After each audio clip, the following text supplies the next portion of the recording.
You're listening to the Spark Radio Network, Internet radio like you've never heard before. Innovation, creativity, and imagination are all said to begin with a spark. So fasten your seatbelt and take the ride of your life and listen for the spark.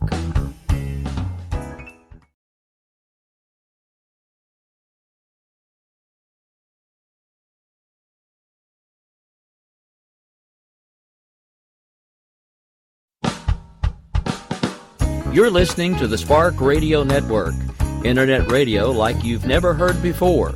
Innovation, creativity, and imagination are all said to begin with a spark. So fasten your seatbelt and take the ride of your life and listen for the spark. In these uncertain economic times, you've got to do whatever you can to save money. One of our biggest expenses can be our cars, especially when unexpected repair bills hit. Not anymore. If you own a vehicle with less than 130,000 miles, is less than 12 years old, has a warranty about to expire, or even no warranty at all, you could stop paying for car repairs. Roadside assistance, towing, and rental coverage are all included. Don't wait for the next repair. Make one free call right now to see if you qualify. If your vehicle is less than 12 years old, has less than 130,000 miles, even if it's out of warranty, paying for car repairs can become a thing of the past. Call us right now and get your car protected before your next repair bill hits. Get protection and no more repair bills. Call 800-696-1030. Again, 800-696-1030. That's 800-696-1030. 800-696-1030. Joe had huge problems with the IRS. I knew it was coming. I hadn't filed taxes since 1990. All the IRS letters coming in added up to a nightmare. To get up to like $68,000, my heart started beating fast. It's like, there's no way, man. I mean, I ain't going to be able to do this. Then they stopped his paycheck. So that's when I started making phone calls and found U.S. Tax Shield. U.S. Tax Shield went to work immediately. They just took the bull by the horns. What blew my mind is he called the IRS right then and there. So why is U.S. Tax Shield A+ rated with the Better Business Bureau? Joe knows. They saved me a ridiculous amount of money. If you owe more than $10,000 to the IRS or state, choose the company Joe chose, U.S. Tax Shield. It was the best decision I made. U.S. Tax Shield is the way to go. Life is good. Thank you, Lord. Call 800-471-3287. U.S. Tax Shield. Boo-rah. Yes. 800-471-3287. 800-471-3287.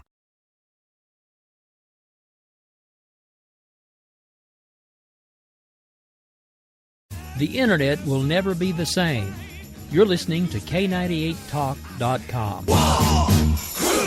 Good God, y'all. What is it good for? Absolutely. Now get set again.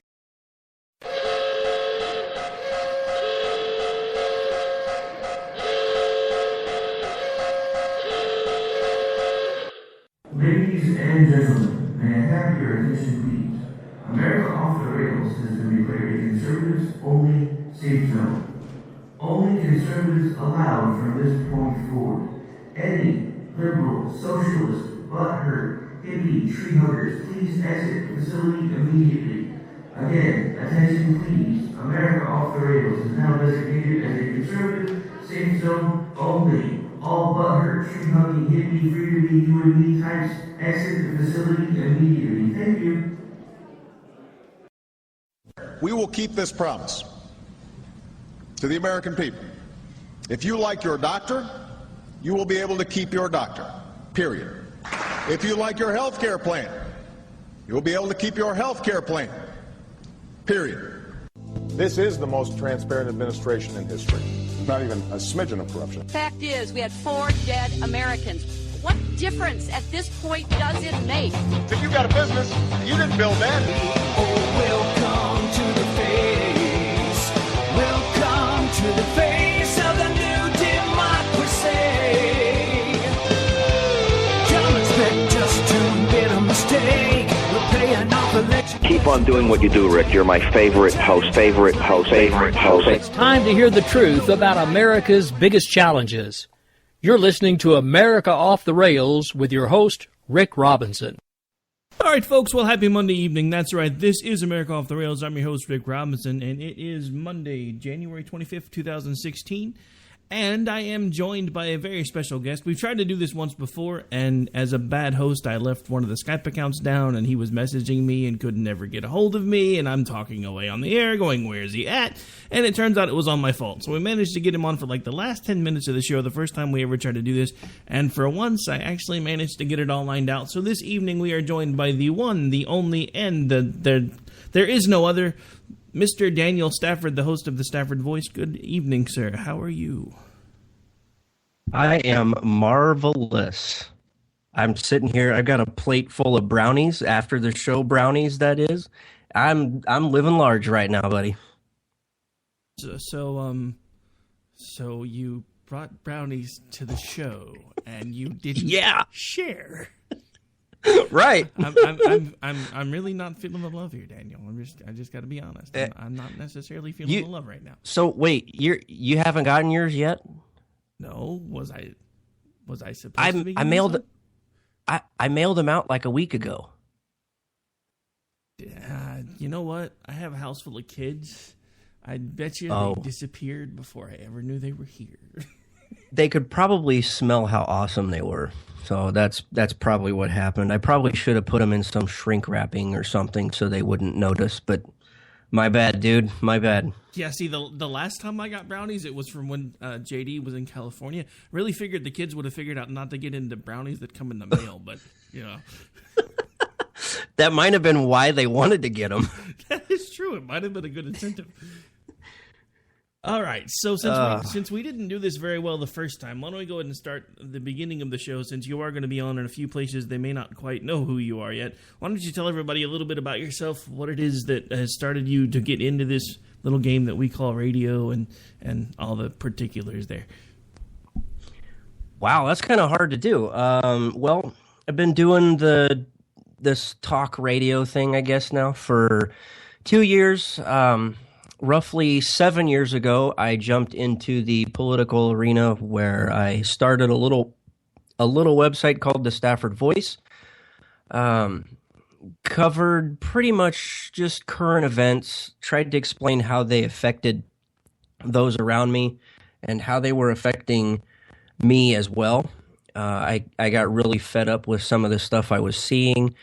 Go back 2 years ago when I was given the opportunity to start the show. My idea the whole time has been conservative in a world of liberal. It seems like everywhere you go these days, if it feels good, do it. That seems to be the moniker of liberals, I guess you could say, is if it feels good, just do it. Everywhere you go these days, that's how things happen. I mean, you even see a lot of that in the Republican side as well. So being conservative in a world of liberal can be difficult at times, but I will tell you, there's nothing far greater than doing this. It's so much fun to get on the air and rant about things with the one idea, my one goal every time I get on the air is to educate.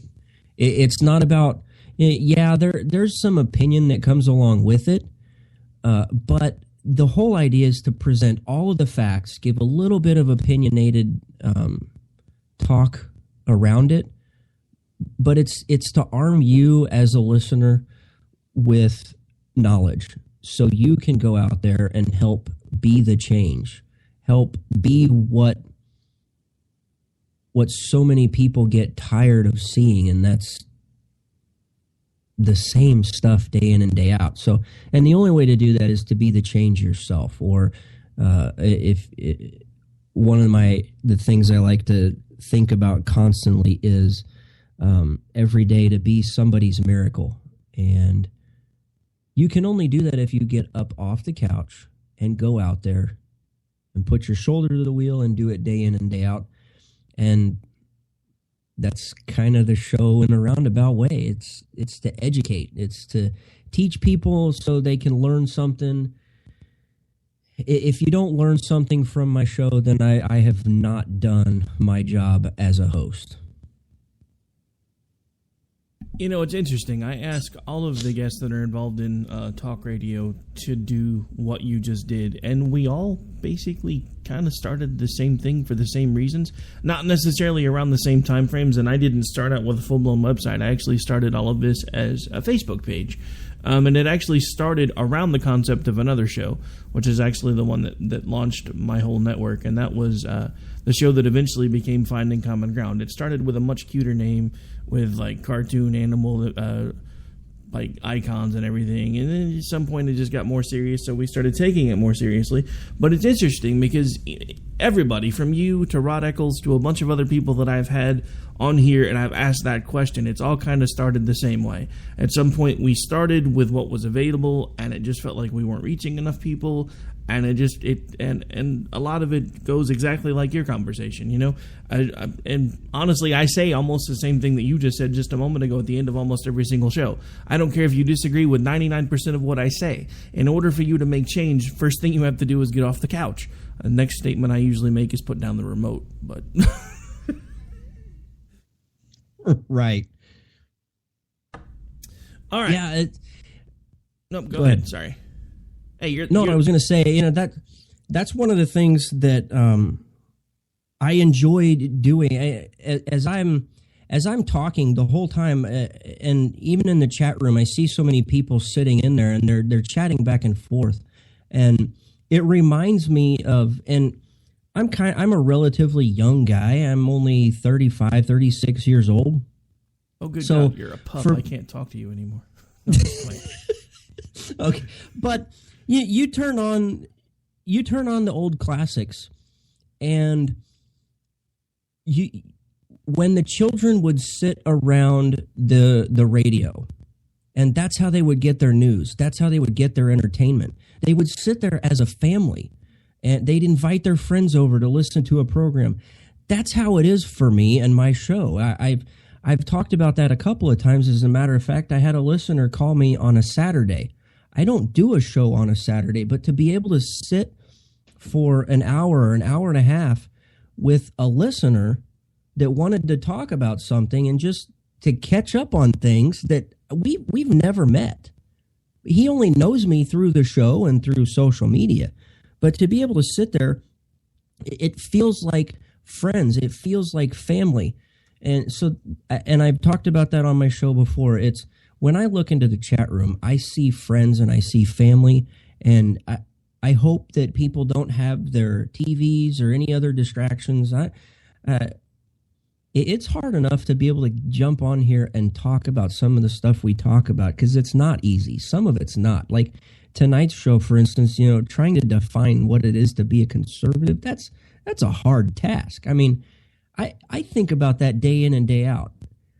But for me, it's sitting around an old-time radio and envisioning the kids sitting there, and you know, mom and dad sitting there and talking about things. And well, Junior, this is real life.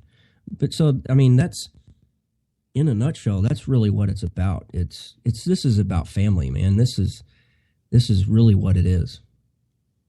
No, and I completely agree. And actually, thanks to getting to know folks like you and JD and Stacy, I've actually started to interact with a lot of you guys as core group of fans that have followed you around from War and the other places that you've been. And they have actually become just like family. We actually have a group that we hang around with a lot of them in on Twitter. And basically, they'll come in and they'll talk and they'll chat, and they'll even share times when maybe things aren't going that great. And one of the things that I really like is when they do that, and then I can take a moment to say, hey, you know, I know you haven't asked about it yet, but I just wanted you to know that my thoughts and my prayers are with you. And it's just because they do become important to you. I mean, I don't care how big the show ever gets. If anybody takes the time to shoot me an email or send me a direct message, or even the few people that I have talked to on the phone, I mean, that's important to me, because in this day and age, there are so many things for so many different places that people can put their attention.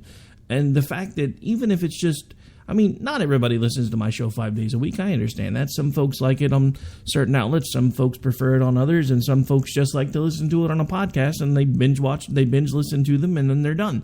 And I understand that. But the fact that no matter how they're listening, that they take the time, even if it's just an hour a day here and there, to listen to what I have to say, that just astounds me. It really does. Yeah, it really is more than just trying to have a platform and hoping that you're reaching somebody at some point. Because I'm sure that you have the same thing happen to you, and I know that some of the other hosts do. But when somebody goes back and listens to one of your older podcasts, and then they go through that binge listening, I guess they say, that binge listening period, and they see some of the progression and some of the difference of the then and now. They realize that when they first started listening, there was something special there. And then they listen to a couple of more episodes and they realize, man, this guy really, really kind of understands what I'm going through. And I want to tune in because he's talking about the things that mean something to me. There really is something greater out there than just worrying about, oneself and making sure the kids get to the games and all this other stuff. It's a big world out there. I mean, really, you're just one person, but you can be the world to one person as well. It's interesting that you bring that up, and this is a bit off topic, but it kind of goes into what we're talking about. This was about the same time last Christmas. One of the guys that is intricately involved in K98 Talk and is actually my partner in it, actually also runs the music side of the house, which happens to be K98FM.com. Well, he happened to be the one on the rotation to do the late night music spinning over there, and he got a message from a teenage person who he didn't know, who basically started talking to him because it's Christmas time. He was depressed. This person actually kind of felt like they wanted to take their life that night. So he stopped everything that he was doing, all the music, he killed it all, and he talked the kid down for like 20 minutes live on the air because it was the only way they knew how to get a hold of him. And he got an email from the kid like 3 days later, just be like, look, I want to be honest with you, you saved my life that night because I really was going to kill myself. Those are the type of things that we can never take for granted, no matter how small of an audience we think we have, or no matter if we think we're reaching anybody or not. When we get those positive feedback moments, which I do get, that's what keeps me going every day. So for everybody that's listening right now, I just want to thank you again for taking the time to do that. Now, this has basically just been kind of a get-to-know Daniel moment and a little bit of what makes me tick, too, because I know the fact that he's on here for the first time, maybe bringing new people to listen, and it also should hopefully have some new ears hearing him. Now, I think we've beat that horse about as far as it need to be beat. So I do have a couple of questions for you.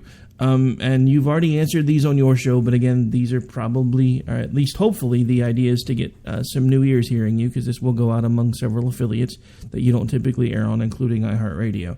So my question for you, if you had to pull the lever today, as let's say today's your primary day, who's your vote?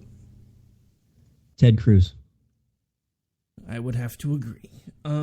Now, I have to admit, and I heard some of what you said tonight, I want to tell you you're not alone. I know you feel that way, because I feel that way. But you are not alone. Donald Trump is not a conservative.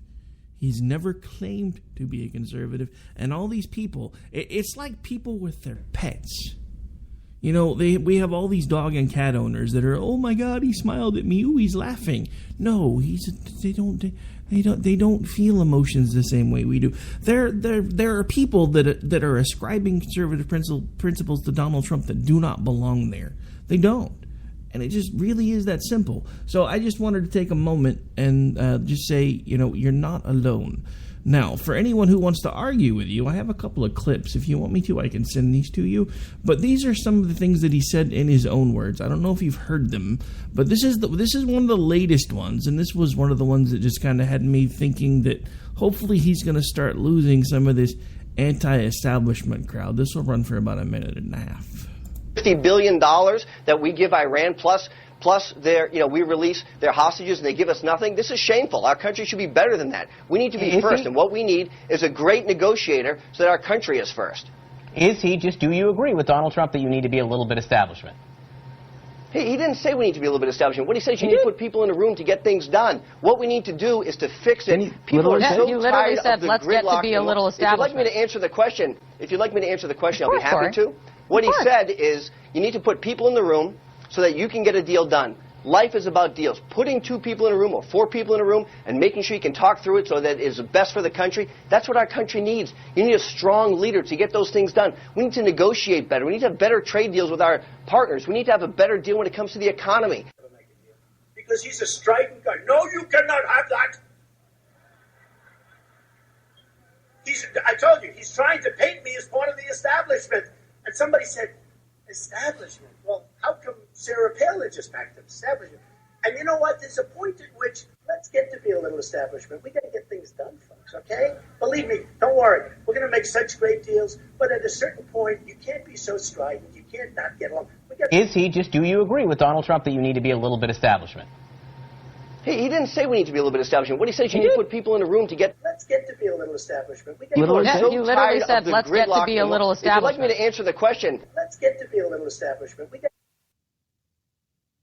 So, there he is in his own words, telling everybody that as far as he's concerned, he's going to have to at least be a little bit establishment. Now, if you listen to that in political speak, that means he's going to be light years moving towards the direction of the establishment, at least in my opinion.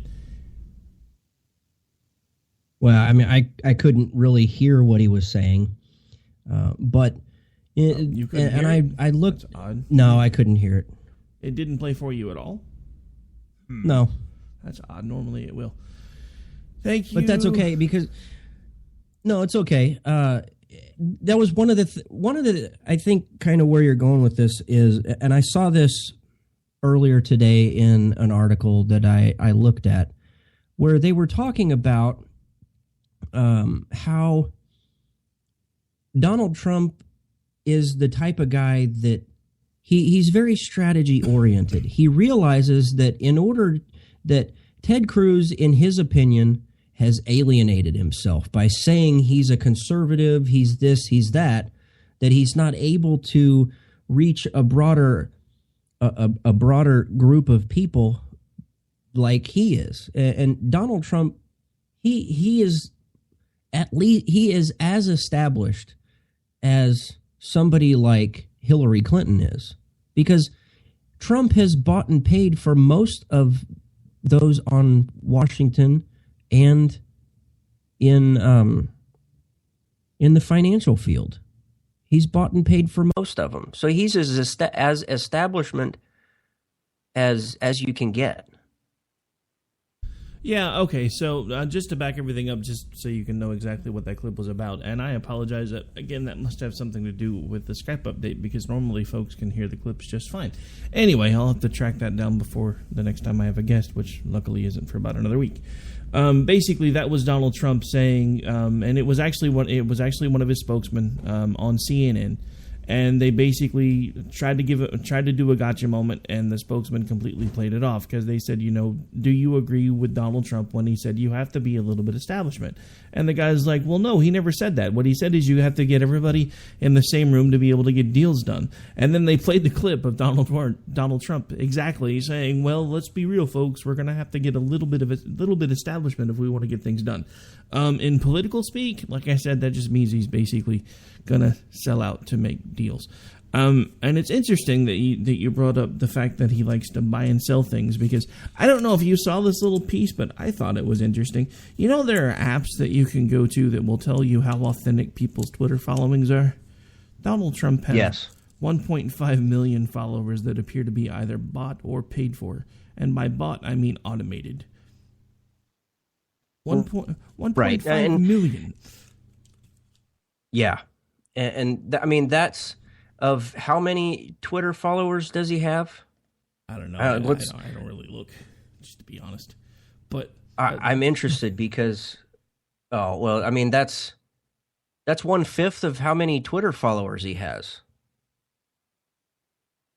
That's a fifth of, and not to mention, so this is this is what makes me sick, is not only is he out there buying followers to build himself up, but he said that in the very start of his campaign last year, he said that he wasn't going to be negative because that's not who he was. So then, lo and behold, what happens? He goes negative because he's not doing good. And if anybody could argue that point, but if you look at the polls are lying. Because how many people are actually at home, likely Republican voters in Iowa, are actually home to answer the phone? Aside from the fact that how many people are actually using the Ted Cruz app that Ted put out to help spread his message? And the polling criteria are so much smaller than they were 2 or even 4 years ago. How many people they're actually polling? So yeah, it's going to favor the older group of people that like Donald Trump, and it's unreal. And so back to what I was trying to say was when Donald said that he didn't want to be negative, and over the last couple of weeks, I don't know if people have saw this, but on Facebook, he's actually buying the sponsored posts. He's paying to sponsor his posts in order for more people to see them on Facebook. These negative ads that he didn't want to do, he's paying now for everybody else to see them. You know, another little flip-flop that I thought was interesting. Do you remember the beginning of Donald Trump's run when he was like, polls don't matter. Polls are irrelevant. And now that he's been the front runner, anytime anybody calls into question why he's still in the race, have you seen my polls? My polls are huge. Right. Yeah. I'm like, really? I did that for one of my oh, criminy sakes. I can't even remember what, my mind is so crazy right now. He's wanting to get back to the brownie, folks. Forgive him. Really? I mean, it's sitting here. It's almost starting to grow eyes and a mouth, and it's going to eat me. But Trump is a phony. I don't know how he does it. He must have a picture of himself in his mirror, and it talks to him or something, and puffs his chest up. He's a blowhard. He's so focused on himself. Honestly, what I think is going to happen is a week from now, he's going to come to a rude awakening when he loses Iowa, and he's really going to figure out what politics is all about. And then he's going to move to New Hampshire, and in New Hampshire, I think it's going to be really close, but I still think somebody else is going to top him. And then he's going to peter out just like the Peter that he is. Well, just to give you my take on, you said he's got this voice that talks to him in the mirror and stuff. I'm going to give you my little crazy take on Donald Trump. You remember the Tribbles off of Star Trek? I know you're young, but I know you've probably at least seen at least 1 or 2 episodes of Star Trek, hopefully. No. No? Okay. So I'm not a Trekkie. Might want to see. Told you he was waiting to get back to the brownie. I was hoping I was going to talk for a minute. All right. So anyway, for those of you who may not know what it is, a Tribble is a little furry creature that basically multiplies like crazy when it's anywhere near any type of green source. So my running theory for a while is that Donald Trump's hairpiece is actually some form of one of those creatures, and it's probably actually the one that's running the show. Just saying. Now, see, I thought it was the neighbor's cat. Possible. I thought it was one of those long-haired, mangy cats. It's possible. Maybe Fluffy, the neighbor's cat, dug in so far they can't get it out now. Who knows? Mm-hmm. But yeah. So anyway, at this point, it is about time for us to go ahead and take a break. We're going to pay some bills. We'll be right back here in just a couple minutes. You are listening to America Off the Rails. I'm your host, Rick Robinson, and as soon as I can find the clip I'm looking for, we will get out of here. All right, we'll be right back, folks. Don't go away.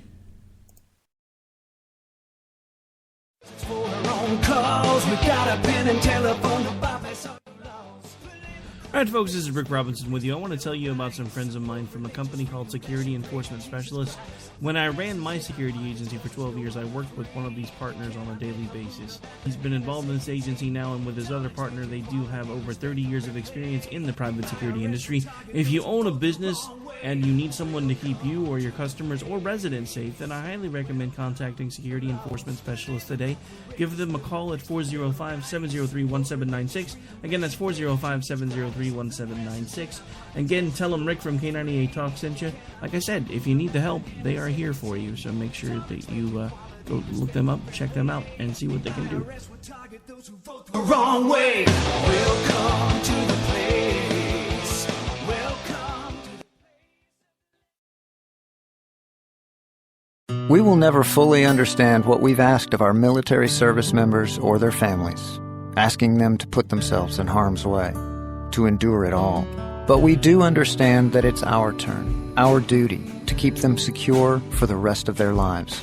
Wounded Warrior Project long-term support programs help our most severely ill or injured veterans live independently, at no cost, for life, so that they might stand at ease. Join us at findwwp.org.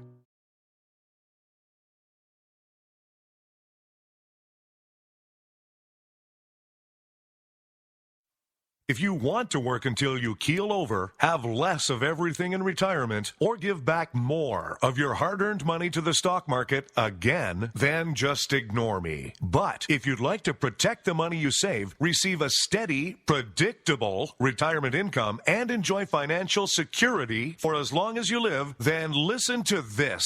You can download a free report that reveals the wealth-building secrets Wall Street and the banks don't want you to know. You'll learn how you can get guaranteed growth, safety, and real prosperity without risking your money in the Wall Street casino, and how to get the money you need when you need it, simply by asking for it. This is the best way to have a 100% secure retirement and know your money will last as long as you do. To learn more about this method and to get your free report, go to 29security.com. That's the number 29security.com. 29security.com. Go to 29security.com. All right, guys, we're ready for our four-season sunroom, and Daddy's gonna get a rec room with refreshments. Oh, no, we'll be sleeping under the stars. Mom, what about the one with, the fun?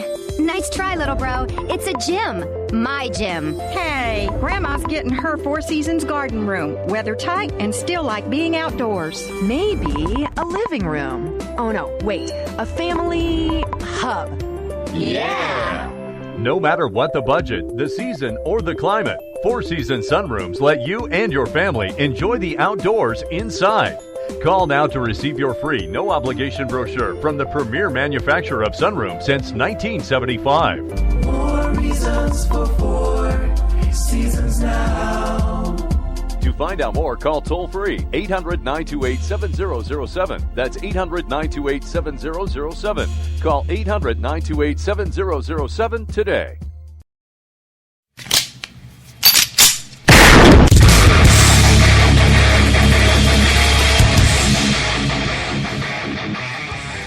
This is Slickery Trigger for Rebel Road Tactical. With proper care and feeding, your pistol will be ready when you need it. There to save your life. Shouldn't your gear be that good? Whether you need a holster for comfortable everyday carry or a tough-as-nails holster for your next training course, Rebel Road Tactical has what you need. Check us out on the web at rebelroadtactical.com.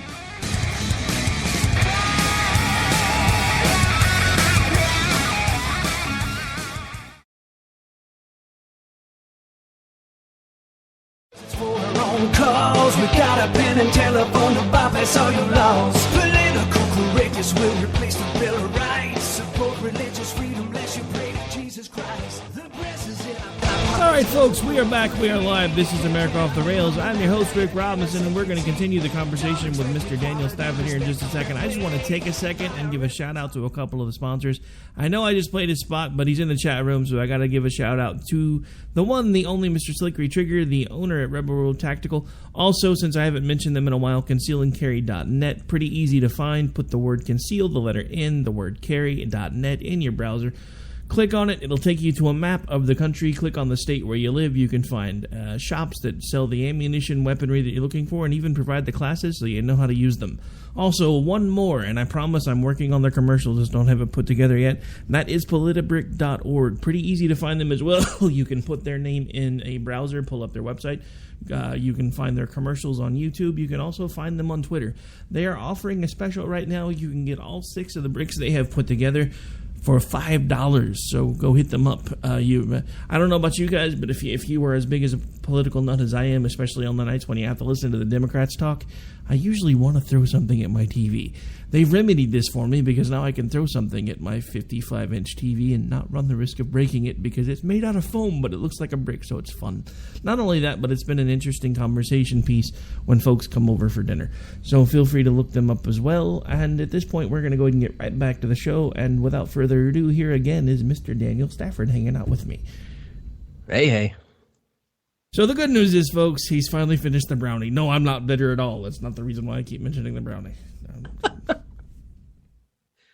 Right. It's okay. I hurried through it. Well, you didn't have to hurry on my account. Come on, brownies are something that need to be savored, not rushed through. But anyway, so before we went to break, we had actually started talking about Trump a little bit, and I know you've said some of this on your show. But what are some of the things that you've noticed that have stood out for you that first made you believe the same as I do now that he was not a conservative? Because I'm going to be upfront and honest with anybody that's listening right now. For about the first 2 months he was in the show, I bought into a lot of his hype until I started doing some digging. I'm just going to be honest. I didn't buy into any of it. I took him at face value, knowing over the last 10 or 15 years, Donald Trump's one of those guys you always kind of keep your eye on for some reason. I mean, even in the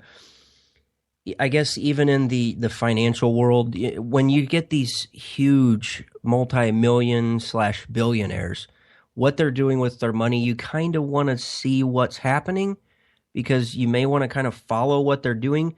But so I've always kept my eye on Donald Trump, and I've known over the last 10 to 15 years that he's gone bankrupt a couple of times. He's failed at some of his marriages. Don't know all the details behind that. I'm not going to judge him for it.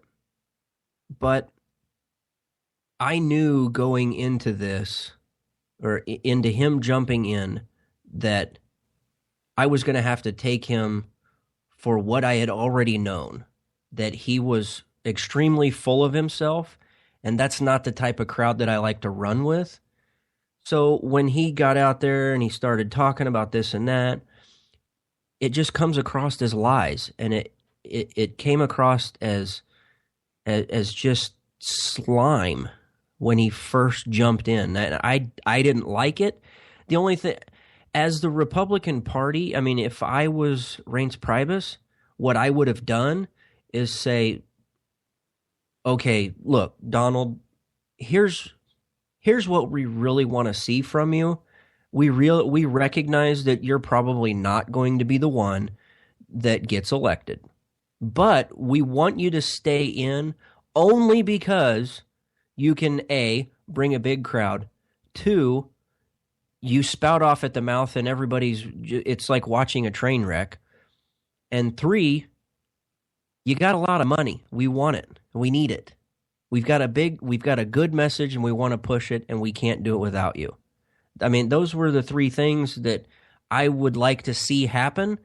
I don't think that's the way it's going to play out. I think he's so full of himself that he's going to do whatever he has to do. And quite frankly, he's not spending a lot of money because he is a virtual train wreck.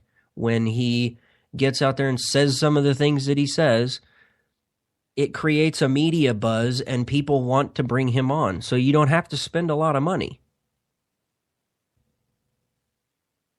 No, completely true. Sorry, I actually got distracted by the chat room. I don't usually spend that much time in here because normally I'm talking by myself, so it's really hard to be in a chat room and run a show at the same time. But when I have a guest, I'll try to interact a little more. And they're still talking about Star Trek, which is actually one of my favorite subjects. Yeah, I never really could get into Star Trek. I liked Star Wars, but I don't. I mean, you get people that know everything about Star Trek and The Next Generation, and you got guys that know about anything and everything that has to do with Star Wars. And if you try and mix the two together, you don't even want to get into that kind of realm. And Harry Potter, and I overheard on Angie and Pole's show tonight that they were talking about X-Files, and they were talking. I guess they're bringing it back or something like that. I don't know. It's a 6-show miniseries. The first okay. One, the first See, one the first one was last night, and since we've moved to the country, I have Dish now. One of the things I love about Dish is they have this feature called Primetime that will record everything within Primetime block on all the Primetime, on all the channels, but it only uses one tuner. What really made me sad, though, is the game ran long last night, so I only got to see 30 minutes of last night's episode. I was so mad when it cut off. I was like, dang it, I knew I should have set it to record. See, I don't even watch sports, and people are going to throw rocks at me for saying that, but I can't do sports either. I can't get into sports, it. None? I can watch the Olympics. But so you're into the highbrow sports. I can't watch football. It just does nothing to me. Nothing. I can't watch baseball. It's boring. I fall asleep. Golf? No. Can't do it. Basketball? Can't do it. I tried to get into the college basketball, what do they call that? The March Madness. Sweet 16 or March Madness. I tried to get into that one year, and I think I watched 3 games. Done. So as far as football or baseball, have you ever actually went to a stadium and watched one of the professional teams play live? I think I've been to a Royals game when I was super young. I think I maybe have been 5 years old. And I think I went to a Chiefs game one year with some kids that I played flag football with. But that's it. That's the extent. I will admit I like soccer. I don't watch it, but I'll go out and play it. I love soccer.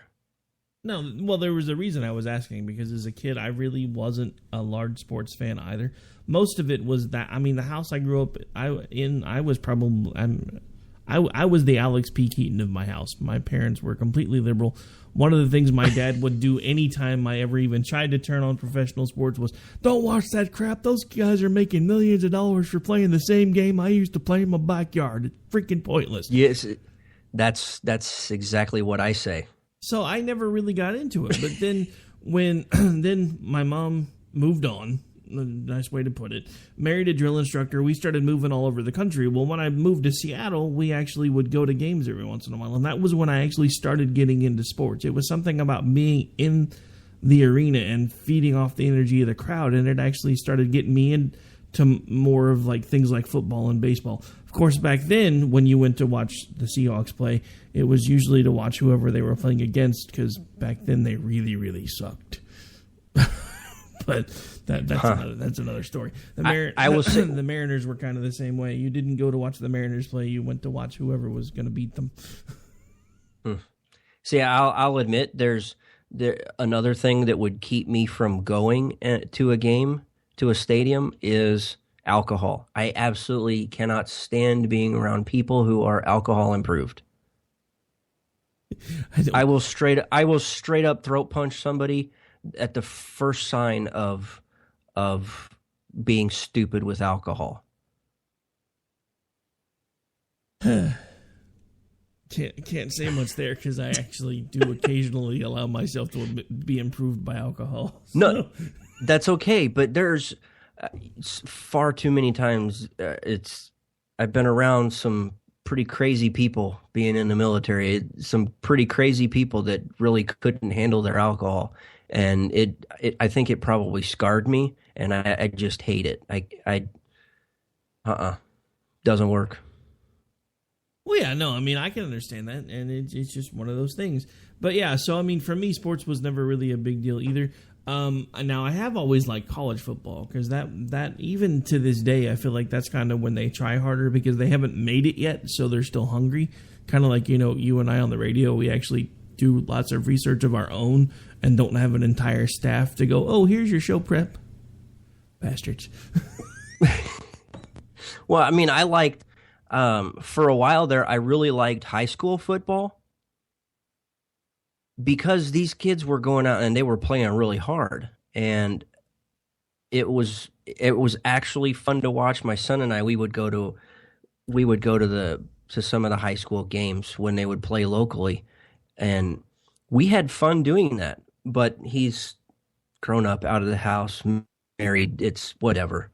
The last thing he wants to do is go hang out with Dad.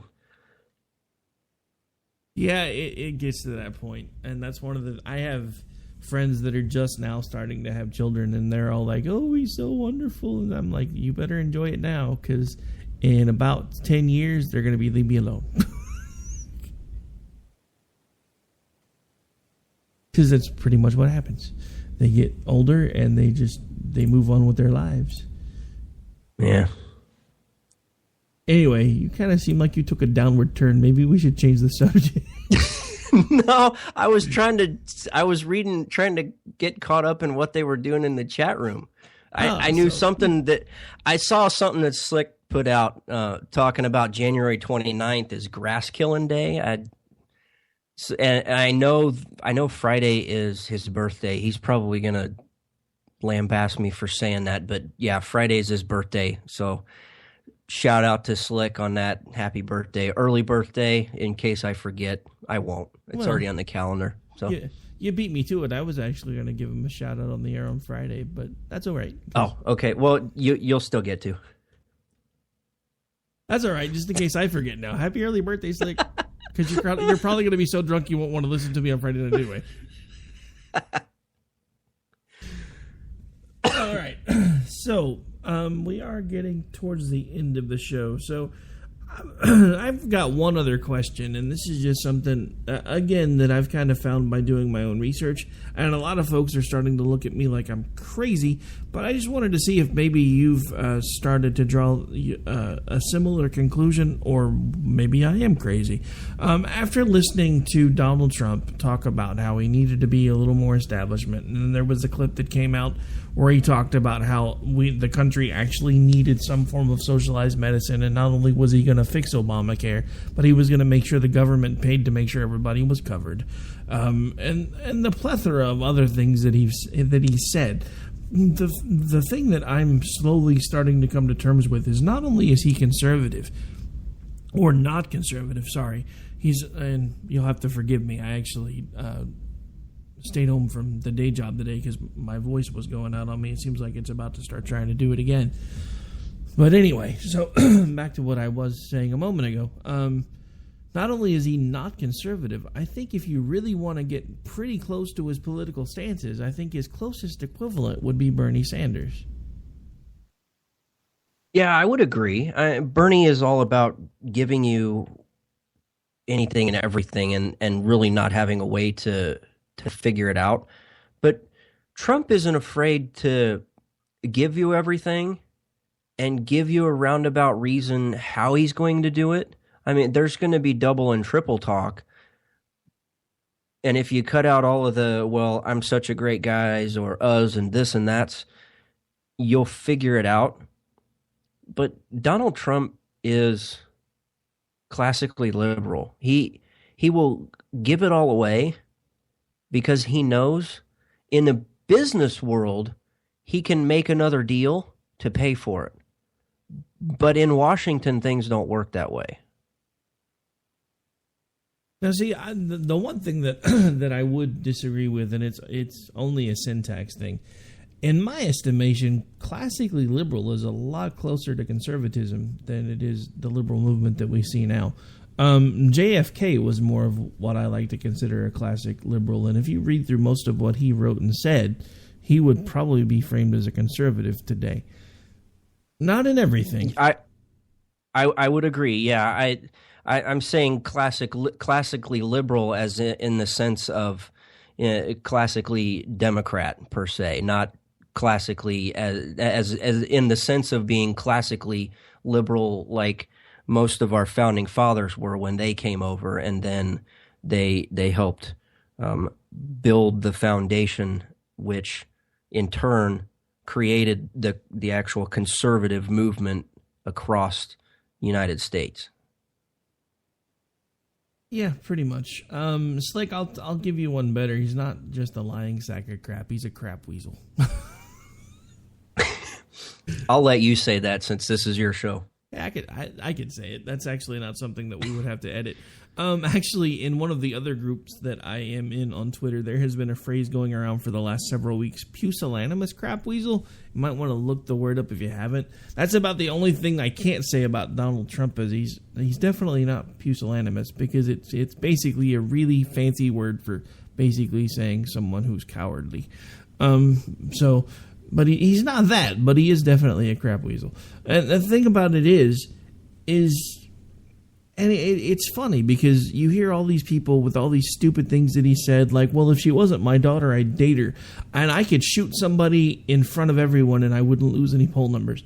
And I'm not sure if he's really that insane or if he just thinks everything that comes out of his mouth is funny. But his followers, especially the ones on social media, just eat it all up. And if you try to call him out for it, well, you just don't have a sense of humor. Well, no, I'm sorry. I don't think somebody who's running for president saying, well, I could shoot somebody and I would still get elected. I just... Ted Kennedy, anybody? Not very presidential. Well, I mean, let's face it. He's not been presidential from the beginning. And let me tell you, one of the things that really got me to the point where I just knew that no matter what, I couldn't be the one to vote for him. And I know the place that puts me in, because in 2012, I was the one telling everybody, if you don't vote for Romney, you're gonna wind up voting for Obama, even if you just don't vote at all. But here's the thing, and it's the same thing that I said in the chat room earlier on your show. At this point, if it comes down to a race between Hillary and a race between Trump, then no matter who wins, we lose. Because the one thing that I will tell you, and the one thing that is over and above apparent to me, is anyone who could do what he did to that reporter on national TV has to have a very dark place in their soul. And he's already got so much power that he barely controls that dark place in his soul as it is now. If he gets the reins of this country, we're all going to die. And that's not necessarily an exaggeration. Right. I mean, but then again, he'll make a huge deal. It's going to be so huge that it's going to be the biggest deal that you've ever seen. So just sit back and watch. Hey, Ron, the disabled guy, the reporter that was making fun of him, that did an article in a paper, he, on one of his pressers, actually stood up and started making motions like the guy that had muscle issues and was talking like a special needs person, and his crowd ate it up. Now, I will tell you that I have 2 special needs children, and anytime I hear that clip, I want to throat punch him. Yeah. Well, I mean, he just spouts off at the mouth. It's almost like he has a case of the Bidens. There was a time when I think Joe Biden was in Missouri, and the guy that he was introducing, or he was saying something about in his speech, the guy is in a wheelchair, and he said, "Stand up, Chuck." And then he realized that Chuck is in a wheelchair, and he's like, "Oh my God, everybody stand up for Chuck. Give Chuck a round of applause." Seriously? Yeah, but I mean, come on. At least when Crazy Uncle Joe does it, it's at least somewhat affable. There's one time that it didn't work. There's one time that it definitely really didn't work out very well for him, but it wasn't necessarily his fault. You know, his whole thing that he was talking about during the debate where he told his wife to buy a shotgun and fire off warning shots? You really shouldn't tell that to a national audience, because each state has different rules. Someone followed his advice, bought a shotgun, and had an intruder coming in and shot a couple of warning shots in the air. They were arrested for illegally discharging a firearm, because in their state it's illegal to fire warning shots, even if you have a license for the gun, which you typically don't even have to have a license for a shotgun. But the simple fact of the matter is, in their jurisdiction, it was illegal to fire warning shots, as it is, I do believe now, pretty much in all 50 states. So that was an interesting one. I think my favorite Biden gaffe of all time has to be, "Hey Neil, where you at, you old butt buddy?" Yeah. Yep. Really? Yeah. Joe Biden, I think sometimes he means well. It's just there's a complete disconnect from his brain to his mouth. Well, I sometimes I wonder if the disconnect is there because the brain can be removed at will, because it just seems like sometimes it's just not there at all. Right. All right, so at this point, we are actually reaching the end of the show, folks, as sad as I am to say that. At this point, we are going to have to start winding things down because, sadly, I do have to get back to the day job tomorrow. They get mad at me if I miss more than one day in a week. Otherwise, they start getting cranky. But anyway, it's been fun having you here, Daniel. I'm going to give you the last couple of minutes of the show before we have to roll the credits. Why don't you tell folks, again, where it is that they can find you, should they choose to interact with you, and just a bit of a recap about your show again, just in case we got new ears for you. Oh, well, we're live every Monday and Thursday, 9 p.m. Central, 10 p.m. Eastern, here on K98 Talk. Also, you can find me over on Spreaker.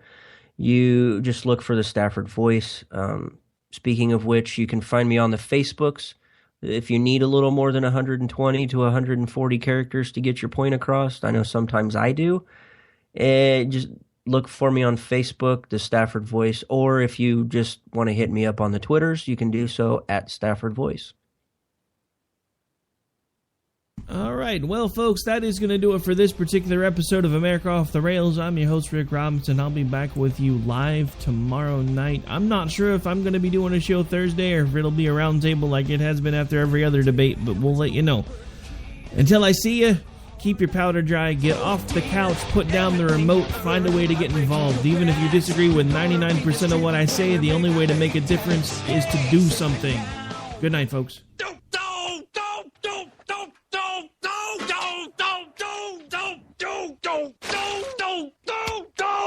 Screw you guys.